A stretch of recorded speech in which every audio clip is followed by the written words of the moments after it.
I'm Duncan McLeod, and this is the TechCentral Show, brought to you today by MTN Business. Visit mtnbusiness.co.za to learn more about the company's services. Now, you can subscribe to the TechCentral Show on youtube.com/TechCentral, or why not subscribe to our newsletter at techcentral.co.za/newsletter and get all the latest business technology news from South Africa and across the region at 5 a.m. every morning. Now, Paratus Group is a fast-growing telecommunications operator that I believe got its start in Namibia, but which has now expanded to become something of a regional powerhouse in the telecommunications industry. And I've been looking forward to some time to learning more about the company, its history, and also its expansion plans. So I'm very pleased to welcome Martin Cox into the studio now. Martin is the group's Chief Commercial Officer. Martin joined Paratus in 2021, but has been in the telecommunications industry for several decades, and he's worked for a number of well-known organizations in the industry, including Dimension Data and Neotel, which of course now is known as Liquid. Martin, welcome. Thanks for making time. Thank you for having me. Great. Martin, so you're a fairly recent recruit to the Paratus team, but you do know the company's history. Tell us a bit about Paratus. It started in Namibia. It's quite an entrepreneurial business. Tell us about those early days and how the business has grown. Yes, Paratus is 21 years old, and it's founded by, there's 5 original founders. Mm-hmm. 3 were Namibian, 1 from Cape Town and 1 from Germany. Okay. And what happened is the founders were working for ISP in Namibia back in 2002, 2003, and decided to set up their own new company. And due to various restraint of trades that they had, they couldn't set up in competition in Namibia. And so they trekked north to Angola. Okay. Which was, back in 2004 was, very entrepreneurial. And, Angola, was going through its own issues at that time. And they literally started with nothing. And they walked the streets and they started selling whatever they could, whether it was laptops, printers, IT services, whatever. And ultimately that grew into an ISP. And from the ISP grew into an infrastructure-based company laying down its own fibre. And obviously that's happened over the last 21 years. And after the first 12 months or so, when the trades of some of the founders were finished, some of them went back to Namibia and some stayed in Angola. And then in Namibia also started an ISP, providing various data services. Obviously, internet was very expensive back in those days. And due to the cost of internet, started to build out their own fibre. Mm-hmm. And Paratus today, 21 years later, is very much a fibre company. We lay our own fibre. We have overlay microwave networks, and we also have 4 data centres. And from the early days of starting in Angola to growing into Namibia, we're now in 7 different countries, which include DRC, South Africa, Botswana, Zambia, and Mozambique. Mm. So, we've got a very unique footprint. We're very strong on the west coast, on Angola, DRC, Namibia, where there's not many companies are. And we're expanding all the time. Mm-hmm. Fascinating. So has this business been bootstrapped by the founders, or what sort of funding rounds have you had along the way? Very much bootstrapped by the founders. I think they've mortgaged everything. I think they've mortgaged themselves, their wives, their families, their houses, and the dog. Very much organic. Mm-hmm. The company has grown step by step. I think in a very kind of modest way, but what happens is after 21 years, those small steps have really created, a very large company. And Paratus today has over 700 employees across seven countries, and each of our operations is profitable. We don't have a lot of debt across the company. We have some local debt in each operation. Yes, and there's been 1 or 2 acquisitions, but mainly driven by organic growth. So is it primarily a wholesale business, or do you provide services to businesses and end-user residential customers as well? So the Paratus model is that in-country operating companies. They provide everything from fibre to the home, SME connectivity to large enterprises, the banks, the big retailers, and also public sector. Mm-hmm. And then I run what we call the group sales team, and we do an overlay sales. We're very much focused on the wholesale sector. So in country, we're looking at the Angolan banks, the Namibian banks, the Angolan and Namibian retailers and businesses and enterprises, and then overlaid, we sell services to international carriers that have multinational clients themselves who happen to have a presence in one of our countries, and we provide them, last mile layer 2 services or DIA services now with SD-WAN. Mm-hmm. So we have a very healthy relationship with other carriers. We buy from them, they buy from us, and in country we sell everything from fibre to the home up to large enterprises. Wow. So paint me a picture of what your infrastructure looks like, what you have on the ground in the various markets around Southern Africa. So we started really laying last mile networks and metro fibre rings. So that was, I think, the core of Paratus. And what happened, we leased a lot of capacity between the countries. Mm-hmm. So we would lease from, various incumbents or whoever had fibre. And the last few years, we found that some of those price points have been very high, and we've started a strategy of linking up all of our operations with our own fibre. And in this regard, we've just completed a 1,500 kilometre build all the way from Swakopmund through Windhoek to Gaborone to Johannesburg. And that links up to the Google Equiano cable, which was landed last year. And is now live, and we were the landing partner for the Equiano cable in Namibia. Mm-hmm. So that now, surprisingly enough, is the lowest latency route between Johannesburg and Europe up to Lisbon and London, probably saving about 10% on latency. Interesting. So for any carriers and companies that are seeking the lowest latency, and this is banking, financial institutions particularly, mm-hmm. that we can provide something that's totally unique, is because there's not many operators that are licensed in Namibia, in Botswana, in South Africa. And that network also extends from Johannesburg through to Camden, through Eswatini to Maputo. So we've really already got our east to west route all the way from Swakop to Maputo, and Maputo picking up the 2 Africa cable, Seacom cable, etc. How do you build a route like that? Do you dig a trench and put fibre in it and link it all the way from Joburg to Swakopmund? It's a hell of a distance. So in Namibia and Botswana, we don't have the same issues that maybe face in South Africa. Is we tend to use aerial fibre. Okay. And so we put the poles and we string fibre. There's very low incidence of vandalism or theft.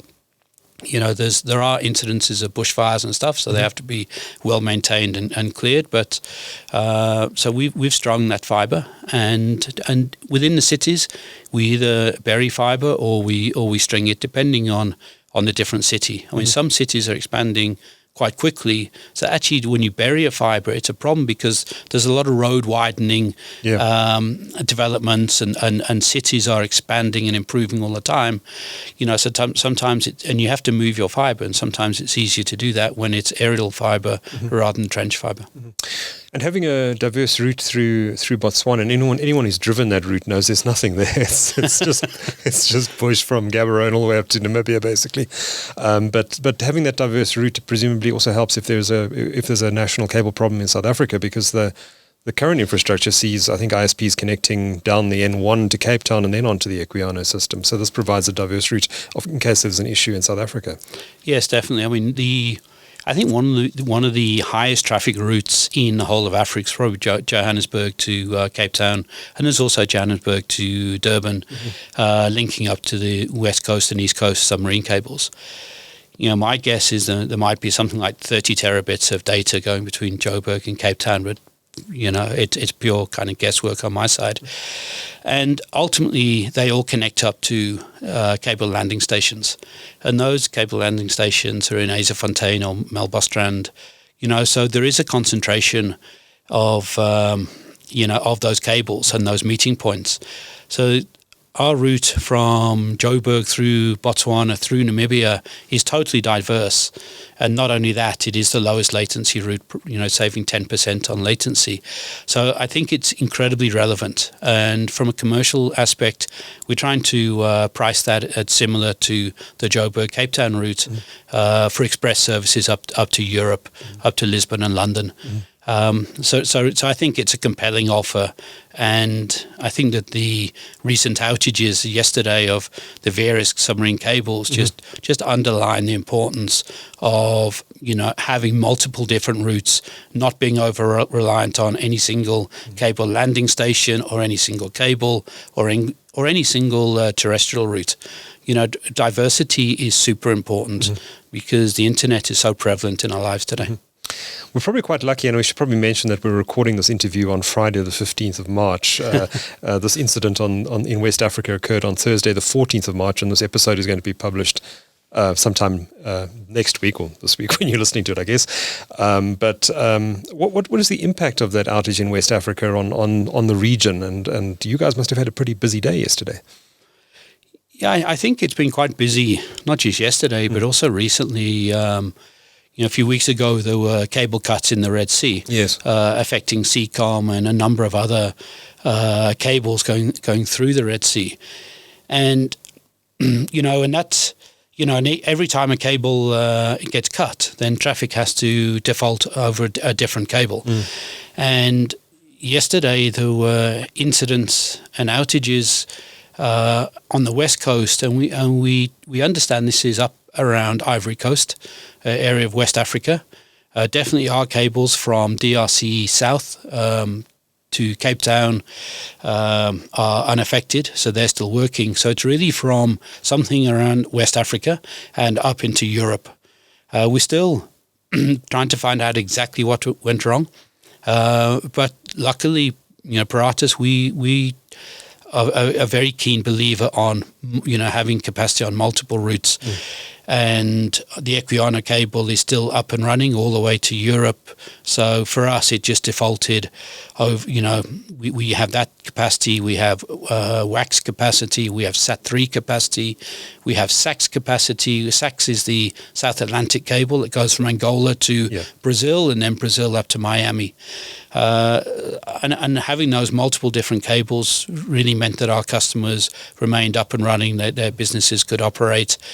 And that's just because of our belief in that diversity really matters. Having that SAX cable, and particularly I guess the Equiano cable, having been built just in the last year or two, has had a huge impact on mitigating the impact of this particular cable break, because if those two systems weren't in place, this would have been quite disastrous, wouldn't it? It would be, we couldn't imagine, honestly, the impact of our business lives, of our personal lives, and how much reliance we have on the internet and access to the internet. The Equiano cable is constructed quite far off the coast. Other cables, like the WAX cables, are quite close to the coast, and they land in literally every single country up the west coast of Africa. And so the trunk cable is very close to shore, and there's always the risk of fishing trawlers dragging their nets, pulling up cables, and the further out to shore, then the less risk that is. So again, it all comes back to having multiple different paths, multiple different, routes to make sure that your customers are up and running at all times. Yeah, but this Equiano cable is a very high capacity system. Namibia geographically is a big country, but economically is a fairly small market in the region. How did you convince Google to land their cable in Namibia? Well, I think that credit goes to my colleagues. It was before I joined Paratus. Sure. And we got very, very, very convincing people at Paratus. And I think what happened is the architects of the Equiano cable did realize and did understand from a very early stage that the lowest latency route to Europe was actually through Botswana and Namibia, not through Cape Town. And because there's no real economic justification for landing a branch in Namibia. As you say, it's 2.5 million people, and relatively it's a very small country in Africa. But it's strategically located in that respect from a latency point of view. And latency really means, it's about speed. It's about time. So it's the shortest path. And so traffic will get from Joburg to Europe 10% faster than going via Cape Town, roughly, and our cable is up and running in the next couple of weeks. We've already got our first initial orders on the cable, so we're super excited about that, and we're super excited. It's a unique route. It's a route that no one else has, and so we've got licenses in all of those countries, which other companies just don't have. And you've just completed a network in Zambia with the involvement of Meta platforms as well. Tell us a bit about that infrastructure that you've built there. Yes. Also, we're very proud of this particular build and project. Meta, which obviously is the owner of Facebook, they ran some programs to encourage the development of the internet in various African countries, and they recognized that funding, and partnerships were very important for this. And what happens is often the capital cities and the major cities have reasonably good fibre infrastructure these days. Fibre has been around for a very long time, since the early 2000s. But what happens is there's not a lot of fibre in the secondary cities. And this project was about linking building fibre in 10 secondary cities. So the much smaller cities and towns, and to improve the access to the internet. So what happened is we did a project with Meta in a partnership with them. We've literally just finished the construction of 700 kilometers of metro fibre and last mile fibre to make sure that those 10 secondary cities have a very good access, and that fibre is available, not just to businesses, but, to SMEs, to public sector institutions, to communities in and around those towns. So we're super happy about that, because obviously that impacts, the lives of the citizens in those towns and cities. And what was Meta's involvement? Did they bring... I remember joining a press conference a couple of years ago where they spoke about some advanced technologies they have for deploying aerial fibre from poles. It was quite interesting, using robotics and stuff. Were they using some of that technology? How involved was Meta in that deployment? They I think really... the project and program came really from the initiative of Meta, and I think they approached Paratus. I think we're known in Zambia as a quality fibre network operator, and there's a number of companies, and I think they'd done some other projects with some other operators in different countries, and I think that they wanted to partner as many people as they could, and we're very honoured that a partnership. That they chose Paratus to partner with in Zambia. We didn't in the end use... they do have some incredible technologies, but ultimately we strung aerial fibre, and we managed also to partner with one of the large mobile operators there also, because there's no point to overbuild in fibre. Because that just duplicates cost, and we'd rather partner and do co-builds with other operators where we can. So ultimately, that was a very good project. We completed it recently, and I think we put some press out last week. Yeah. Okay. And then infrastructure in South Africa. I know you've tended to focus more in other Southern African markets, but just a picture of what infrastructure you have in the South African market, and what are your plans for growth in this market? So in South Africa, we're very much a satellite-focused operation for Paratus South Africa, and I think it's worthy to note that Paratus is a very large provider of satellite right across Africa. I think today we have about 6,000 VSAT sites, across 9 or 10 different beams. We have earth stations in Angola, Namibia, Botswana, South Africa. We just constructed the OneWeb earth station in Angola. OneWeb is a LEO constellation, and they have about 7 Earth stations across the whole of Africa. And we just finished the construction in partnership with them in Angola. And in South Africa, our local team here has just finished the construction of a very, very large teleport on 60,000 square meters of land by Irene, the back of St. George's Hotel.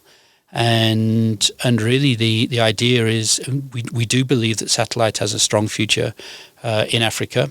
It definitely takes it's evolving, the satellite technology. And VSAT historically is very good at narrowband applications. So it's very good for ATMs, very good for point-of-sale devices. So we've had incredible success in South Africa providing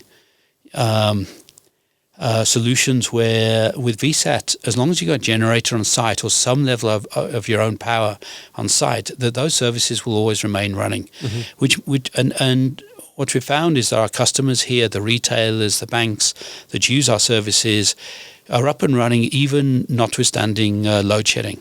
And the load shedding has had quite a negative impact on fibre networks, on microwave and wireless networks, coupled with battery theft and vandalism. And the good thing, as long as the security, our customers manage their own security and manage some power on site, is that VSAT is always up and it's always running, which means that our customers can trade, no matter what the circumstances. As long as there's petrol in the generator or diesel in the generator, they're trading, they can make business, they don't have to close their stores. And that's the power of VSAT. People think I used to think that VSAT was very old technology. Why is it relevant?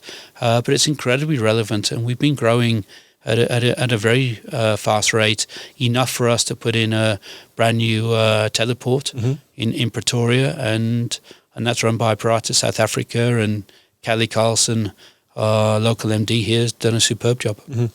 So I'm interested, a satellite, is it a solution in areas where fibre hasn't been deployed yet, or is it more seen as a backup to where fibre has been deployed already? It's a bit of both. Definitely, I would say, at the end of the day, there's nothing faster than the speed of light, which obviously fibre is. But those networks have, and we've read about various operators have various instabilities. And just like we talked about diversity on submarine cables and different terrestrial routes to access those submarine cables, also customers need diversity even in the cities of different providers. Even if they have 2 fibre lines, they generally it's advisable to have different fibre providers in case one does have a network issue. And our VSAT is very much provided in the cities, an overlay redundancy, and which has been invaluable to many of our customers.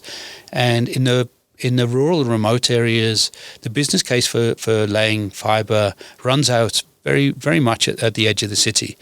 There are some tremendous initiatives that are going on at the moment in rolling out fibre in, some of the townships like Khayelitsha and Soweto and Mitchell's Plain, and I really, kudos to those companies. I know some of the guys involved in that. I think they're doing a tremendous job.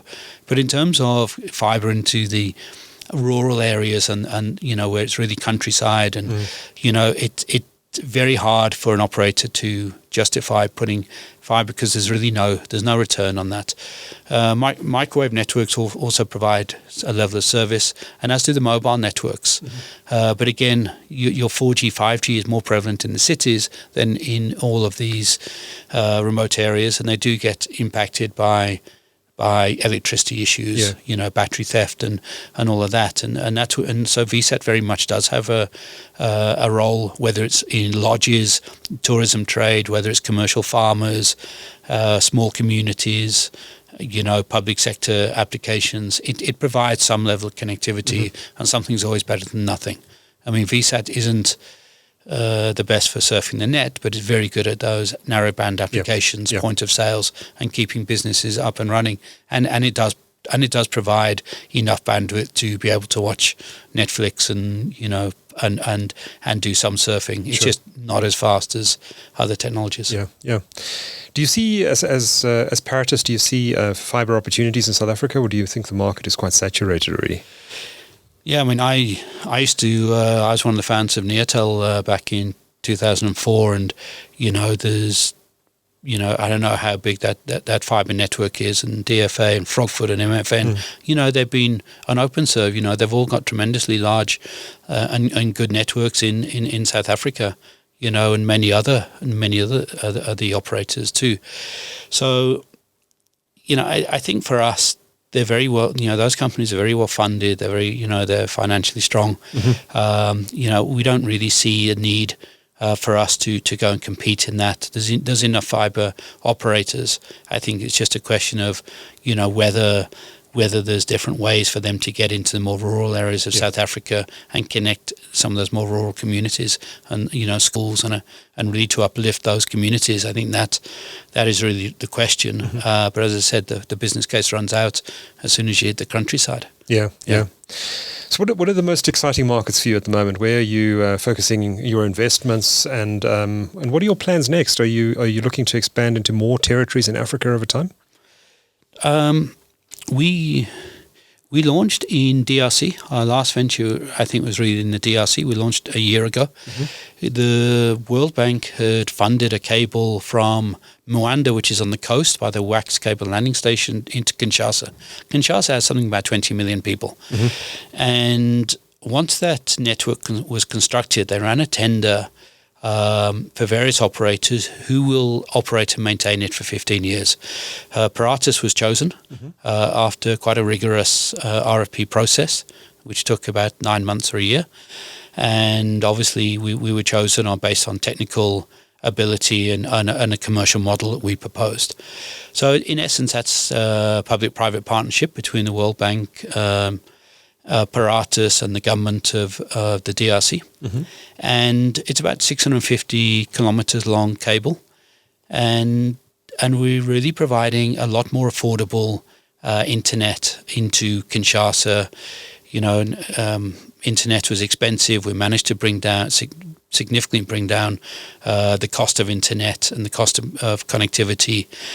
We've got a team of about 20 people in Kinshasa. We've got technicians in every town along that route, just to make sure that the route is clean. The community knows that that it's a fibre optic cable. It's not copper cable. Copper cables can get stolen. So very much we run an awareness program and educational program about what this fibre is. It runs along the railway line, and we've now partnered with all of the major operators. We're very much a wholesale offering, so we provide service to the mobile operators, to the ISPs, and we've in the last 12 months we've had just an awesome take up on that fibre. I personally spend about a week every 6 weeks in Kinshasa.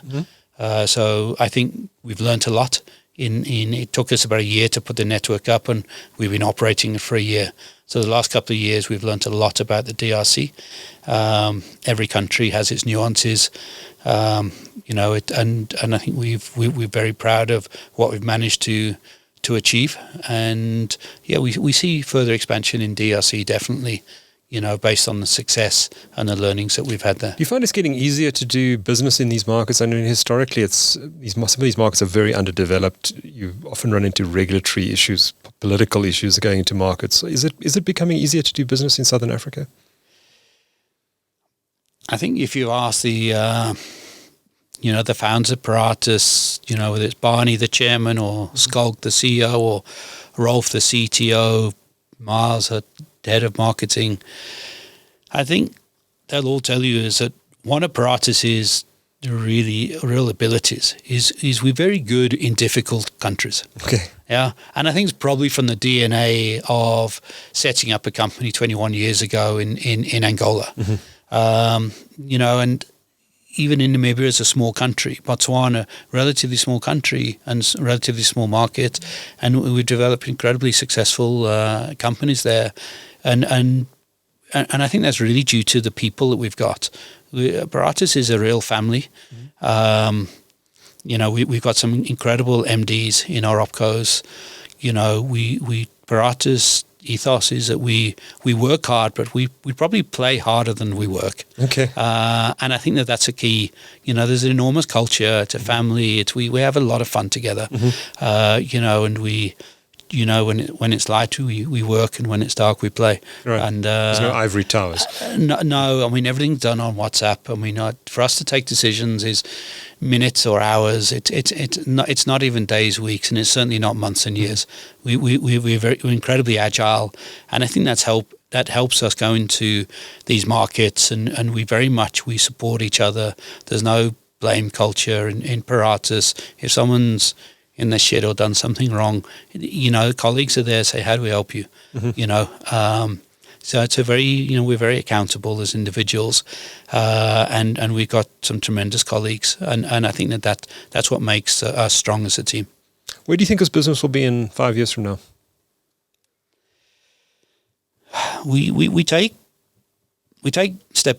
everything step by step, and we take small steps. We're not a huge giant of a company, but equally we're not afraid. So we go take small steps. I think there's a lot more market share that we can focus on and target within each of our countries. So I think within the countries we're going to grow, and we are growing, really well. We're publicly listed in Namibia. Oh, you are? Okay. Yeah, so that entity, the financials, we just released some financials there. We got tremendous revenue growth and EBITDA growth, and again, that's testament to Andrew Hall and his team in Paratus, Namibia. And we're growing in all of our markets, step by step, every day, every week, every month. We're growing, we're expanding our network. And that's, all of the profits in the companies are reinvested back into CapEx, so we can grow the network and we can keep investing in the markets that we're licensed in. And that's also, this is not a company that is, the founders are not there, just drawing dividends and sitting in a fancy house or anything like that. I mean, they are happiest in the trench themselves. Right. You'll find our founders in shorts and plackies and in the trench and probably with a beer in their hand. Right. And that's where they're happiest. And I think that's part of the success of Paratus is that we're very, we're quite a humble team, and we get stuck in, and once it's in ivory towers, and we get ourselves out there, we travel a lot, and we support our in-country companies, and I think that support is also felt by our entities. Yeah, sounds like a great culture. Great, Martin. It's been fantastic to get some insights into a homegrown company, if I can call it that. Paratus Group. You are the Chief Commercial Officer. Thank you so much for speaking to TechCentral today, and thank you for your insights. Much appreciated. Thank you very much. Thank you.